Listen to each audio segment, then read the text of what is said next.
सांगू तर दिवस तिसरा. तर आजच्या दिवसाची सुरुवात आमची सूर्यनमस्काराने झाली. रात्री आम्ही या जंगलात झोपलो होतो बघा. इथनं आम्ही आमच्या बॅगा पॅक करून राजमाची गडाच्या पायथ्याशी निघालो. तर हा बघा राजमाची गड. कारण आमच्या ग्रुप मधील सगळ्या धारकऱ्यांनी राजमाची गडाच्या पायथ्याची वस्ती टाकली होती. एक अर्धा तास चालून झाल्यानंतर इथं सनराईज पॉइंटला येऊन काल राहिलेला भडंग पिशवीतून काढून खात बसलोय.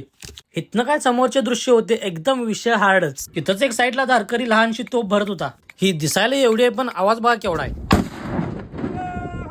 कसा आहे छोटी तो बडा धमाका. तिथनं थोडा वेळ चालून आम्ही आमच्या ग्रुपच्या धारकऱ्यांपाशी येऊन पोहोचलो. काल दुपारपासून ही आम्हाला भेटलीच नव्हती. मग इथं जर आराम करून आम्ही श्रीवर्धन गड बघायला निघालो. राजमाची गड आणि श्रीवर्धन गड हे जवळजवळच होतं. थोडे अंतर चालून आम्ही श्रीवर्धन गडावर पोहोचलो. इथं मंदिरात महाराजांचे दर्शन घेऊन आम्ही पुढे निघालो. मी धापा टाकत टाकत गडाच्या दरवाजापाशी आलो बघा. गडाचा दरवाजा समोरून अजून भक्कम होता. आतमध्ये थोडी पडझड झाली होती. ढगात फडकणाऱ्या भगव्या ध्वजापासून आम्ही सुरुवात केली. राजमाची हा किल्ला पुणे व रायगड जिल्ह्याच्या सीमेवर आहे. लोणावळा व खोपोली दरम्यान सह्याद्रीच्या पर्वत रांगेत राजमाची किल्ल्याला दोन मुख्य बालेकिल्ले आहेत, श्रीवर्धनगड आणि मनोरागड. श्रीवर्धन हा राजमाचीचा मुख्य व उंच बालेकिल्ला आहे. किल्ल्याची रचना ही मजबूत आणि विस्तीर्ण आहे. गडावरून लोहगड, विसापूरगड व आजूबाजूचा परिसर एकदम सुंदर दिसतो. हा किल्ला कोकण व घाट मार्गावर लक्ष ठेवण्यासाठी महत्वाचा होता. तर हा बघा श्रीवर्धन गडाचा महादरवाजा. आता जरा पडझड झालाय पण अजूनही इतिहासाची आठवण करून देत आहे. तर या गडामुळे तर आपल्याला आपला इतिहास अनुभवायला मिळतो आणि हा अनुभव आपल्याला फक्त आणि फक्त गडकोट मोहिमेमध्येच मिळतो. तिथून जरा पुढे गेल्यावर एक खोली दिसली. ती पूर्ण दगडात कोरली होती. खोली नव्हे तो तर एक मोठाच्या मोठा हॉलच होता. पण आता त्यात पाणी साठले होते. त्या काळात मशिनरी होती काय तर नाही, फक्त आणि फक्त हातोडा आणि छन्नीने फोडून केला असेल. मग ते पाहून आम्ही जरा पुढे गेलो. मग तिथे एक पाण्याची टाकी दिसली.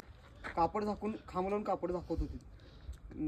कारण की ज्यात पाण्यात टाकात घाण पडू नये म्हणून. तर ही पाण्याची टाकी बघून आम्ही गडाच्या ध्वजापाशी परत फिरून आलो. इथून सह्याद्री बघा किती सुंदर दिसते. तर ते खाली बघा धारकऱ्यांची लाईन लागल्या. मग तिथं अडकून बसायला नको म्हणून दुसऱ्या शॉर्टकटने गेलो बघा. तो शॉर्टकट तुम्हाला पुढच्या ब्लॉग मध्ये दाखवतो. मग तिथनं गड उतरून आम्ही आमच्या शेजारीतली राहिलेली खरडा भाकर खाऊन पुढच्या वाटेला लागलो. तुम्हाला हा माझा ब्लॉग आवडला असेल तर कमेंट मध्ये नक्की सांगा आणि मला फॉलो करायला विसरू नका. तर भेटू पुढच्या नवीन काहीतरी ब्लॉग मध्ये.